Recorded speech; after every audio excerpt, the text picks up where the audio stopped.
Por que aconteceu a reforma? Historicamente falando, nós falamos sobre os motivos, né? Os motivos que, de certa forma, contribuíram para que a reforma protestante tivesse acontecido.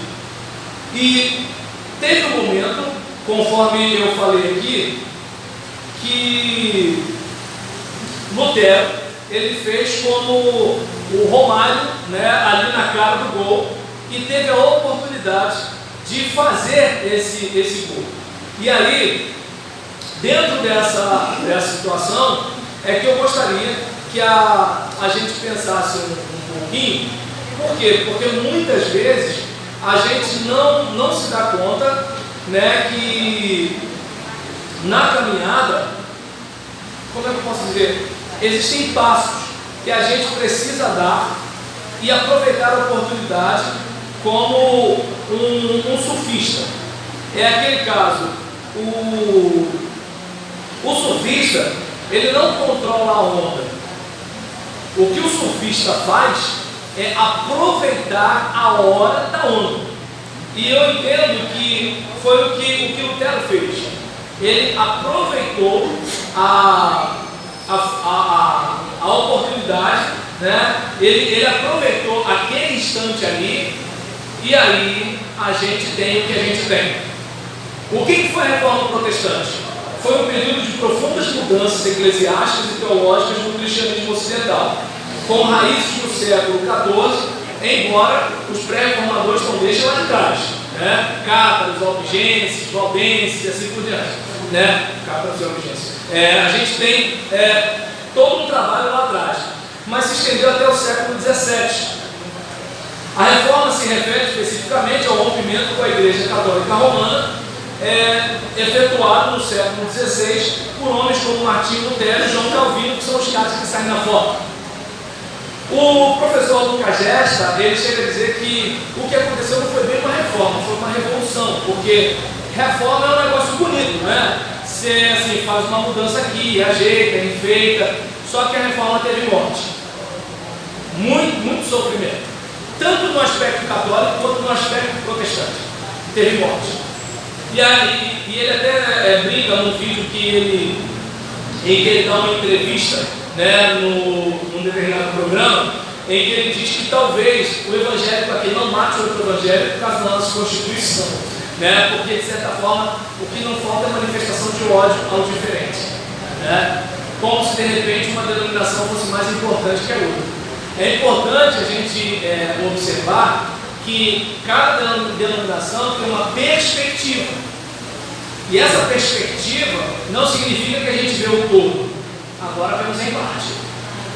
Claro que se fazemos parte da nossa denominação, é porque nela nós entendemos que parece fazer mais sentido acreditar no que a nossa denominação propaga. Mas daí a desqualificar o outro, a atacar o outro, né? É como, já viu aquela buzina no trânsito, que se fosse um tiro, perfurava outra pessoa? Às vezes o discurso de um evangélico em relação ao outro é tipo essa buzina. Você, por exemplo, não está dando um tiro nem uma facada, mas é morte pela fala, mais ou menos assim.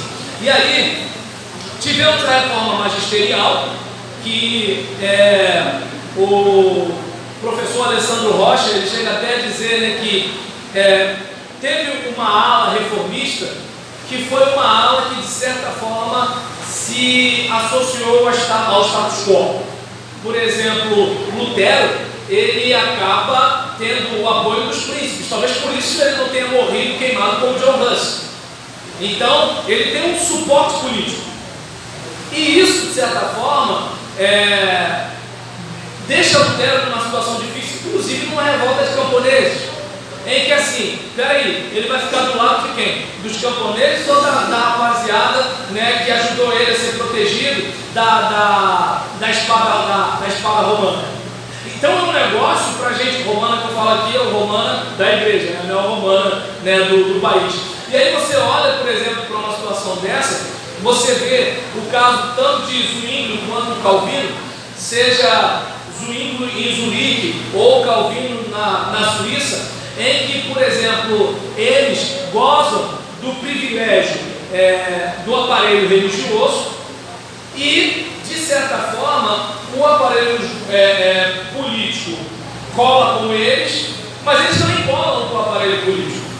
Claro que eu posso estar traindo a fala do professor Alessandro Rocha, mas assim, é importante a gente observar que a reforma magisterial, como aconteceu com Lutero, Zwingli e Calvino, é uma reforma que tem patrocínio de governantes, ao contrário da ala anabatista, que são conhecidos como reformadores radicais.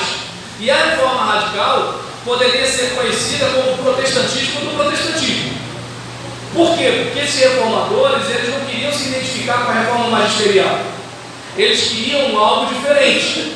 Eles tinham uma decepção com grande parte do protestantismo.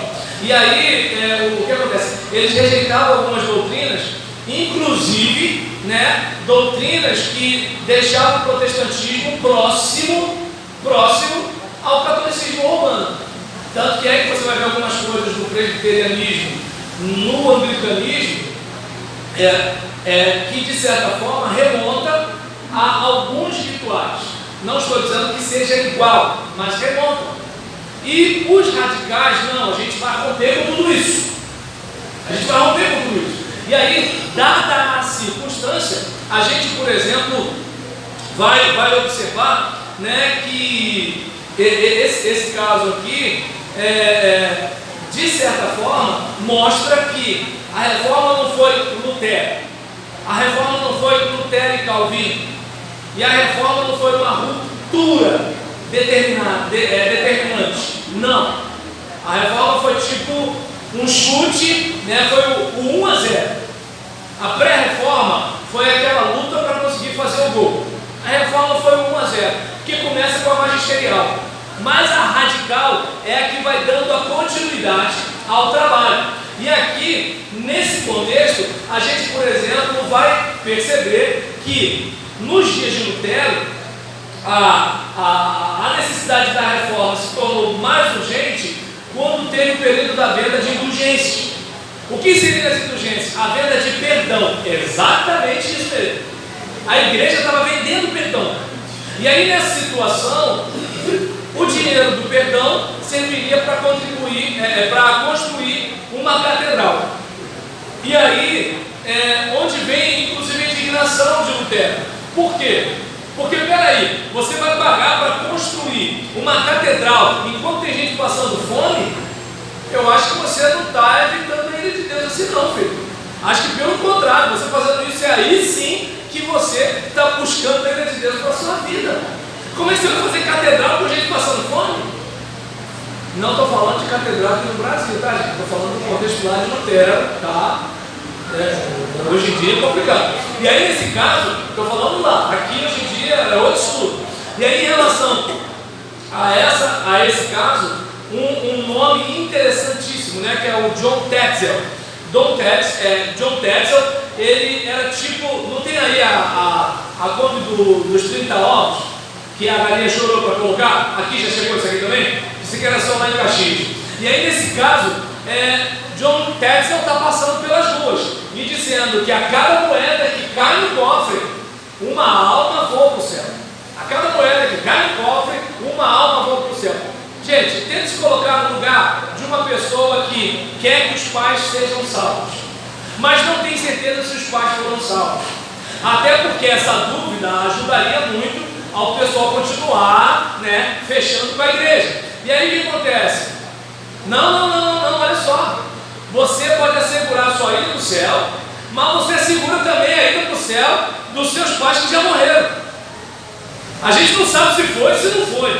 Mas o governador paga o pedágio. Não tinha o trator do Crivella, gente? Então tinha que pagar o pedágio, E aí, nessa situação, mesmo, claro, com a empresa, uns 500 milhões, mas é outra situação. Aí, nesse caso, vai que alguém, de repente, que está me ouvindo, torce pela empresa do pedágio, e apesar da gente pagar IPVA, mas tudo bem, é outro assunto. E nesse caso, eu não sei se dá para você observar, que assim, esse Tetzel para mim foi o melhor vendedor desse contexto. Quer um argumento como esse? Hoje nós vivemos numa época materialista, mas naquele período em que a metafísica era muito valorizada, peraí, gente, não vamos esquecer do ataque às bruxas. Alguém disse que você é bruxa, filha? Já era. Como é que você vai comprovar? Então, olha assim, ó, foi falado. Quem falou? O padre, o papa, o monge, sei lá, já era. Então a metafísica era muito valorizada. Hoje é o materialismo. Qual é a prova cabal? Qual é a prova concreta? Cadê o CSI? Deu para entender? É uma coisa mais ou menos assim. E aí, em relação a esse contexto, né, houve o quê? O surgimento, né, desse protesto, inclusive no caso de Martinho Lutero. Por quê? O povo era ignorante, o povo era pouco instruído, e aí ele faz o quê? Ele desafia o pessoal, né, para um debate. Só que no dia 31 de outubro, quando ele prega as 95 teses lá na porta da Catedral de Wittenberg, né, o pessoal não vai para o debate, mas tinha uma peregrinação indo para lá por causa do Dia de Todos os Santos. E aí, nessa situação, naquela época a imprensa, né, Gutenberg já tinha conseguido a máquina para imprimir texto. Olha que maravilha, era o WhatsApp da época. O que aconteceu? Não tinha, vamos escrever, copiar, escrever, copiar, escrever, copiar. Não, vamos distribuir as cópias. E aí foi todo mundo voltando, levando o seu texto. E aí começou, né? E diante dessa situação, a gente, por exemplo, verificou que Martinho Lutero não estava sozinho. Muitos inconformados aderiram a ele, né, nesse embate. Muitos intelectuais, dentre eles Erasmo de Roterdã. E depois você pode até... isso aqui eu comento tudo nesse vídeo que eu falei. Roberto Julião, palavra simples. Aproveita e se inscreve, tá bom? Dá uma curtida e clica no sininho. E aí, nesse caso, né, até porque falando de Jesus, a gente não tem muito inscrito, não. Mas vamos continuar. E aí, nesse caso, Lutero, como eu falei, não trabalhou sozinho. Tivemos a história de Pedro Valdo, John Wycliffe, John Huss, né, que pagaram com a própria vida o preço dessa convicção. A imprensa ajudou na questão de quê? Da produção de Bíblia. Olha que coisa legal. O textos recéptos compilado por Erasmo de Roterdã foi usado por Lutero para fazer a tradução da Bíblia para o alemão.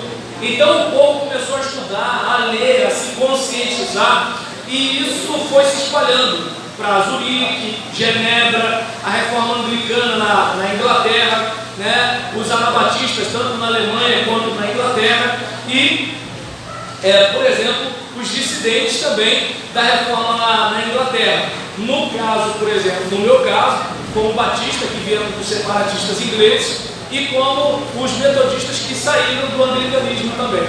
E aí, por exemplo, você observa, né, que diante de todas essas coisas, né, a gente muitas vezes não para observar que tanto eu quanto você estamos aqui hoje porque teve uma defesa de um retorno às Escrituras. Daí o solo à Escritura, e Escritura somente, apenas as Escrituras, não Escritura, mais tradição, mais dogma, mais não sei, não, apenas as Escrituras. Elas são o fundamento das revelações divinas para nós. É aquele caso, por exemplo, por mais espiritual que o irmão aqui nessa igreja seja, e peço a devida vênia ao pastor, por mais homem de Deus que ele seja, ele não pode estar acima das Escrituras. Isso é um princípio protestante. Agora, no contexto do romanismo, não. A Bíblia surge no seio da igreja. Já que ela surge no seio da igreja, então a igreja pode falar. No nosso contexto, não. No nosso contexto, a Bíblia é a palavra de Deus. Se é a palavra de Deus, é ela quem manda. Acabou. Então, né, e graças a Deus parece que o pastor não ficou chateado comigo não, né? É a Bíblia em primeiro lugar. E aí nesse caso, né, sola gratia, ou seja, a somente. Você não vai conseguir nada por causa dos seus méritos, você vai conseguir porque Deus é gracioso. Não é por causa da sua moeda lá no cofre que sua alma vai para o céu. É porque Deus amou o mundo de tal maneira que deu seu Filho unigênito, para que todo aquele que nele crê, se esse for o seu caso, não pereça, mas tenha vida eterna. E sola fide, ou seja, apenas a fé. Lembra? Pela graça sois salvos, mediante a fé. E isso não vem de vós, é dom de Deus, para que ninguém se glorie. Então, eu não sei se deu para perceber que assim, essa era a tecla batida pela reforma protestante, que tem no quadro de funcionário do mês a cara de Lutero. Mas eu não sei se dá para perceber que irmãos no passado semearam com sangue o que colhemos hoje. E aí, eu não sei você, às vezes para eu perder um emprego de 20 salários, quer dizer, eu nunca perdi um emprego de 20 salários, tá? É só uma hipótese, né? Às vezes para eu perder um emprego de 20 salários, a gente nega a fé. O camarada morrendo queimado por causa da convicção dele. A gente troca a convicção por causa de uma namorada. Ah, pastor, mas eu entrei na fila para ser feio 10 vezes, eu nunca vou conseguir uma namorada dessa. Entende? As pessoas perdem assim. Pastor, eu passei dos 30 anos, esse cara ele é o homem da minha vida, e se não é, vai ser, tem que ser ele. E aí, por causa de um negócio desse, né? Negócio mesmo, que às vezes o camarada vai até bater nela. E aí, diante de uma situação dessa, eu troco Deus pela felicidade e fico somos dois. Enquanto essa gente morria, né? Essa gente morria queimada, era presa. Daí estou falando com o cara fora. Opa! Aí depois compartilha, pastor. E aí nesse caso, né? Ou seja, aquela gente passou tanta e tanta coisa. Para quê? Para eu brincar de igrejinha? Eu não sei você, eu não tenho esse direito. Não tenho. Não tenho esse direito. Eu não posso zombar do sangue dos meus irmãos que sofreram para que hoje eu pudesse estar aqui. Para que hoje a gente pudesse estar pregando, sem ter uma ameaça de ser preso. Teve gente que morreu para a gente hoje estar assim. Teve gente que foi preso e espancado. Eu não tenho direito. Eu não posso brincar de igreja. Eu não posso brincar de pregador. E tudo em torno de quê? Romanos 1,17. Embora o justo viverá pela fé, é um texto que você encontra em Abacuque, Romanos, Gálatas e Hebreus. Mas em Romanos a gente percebe que, porque no Evangelho é revelada a justiça de Deus. Uma justiça que do princípio ao fim é pela fé. Como está escrito, o justo viverá pela fé.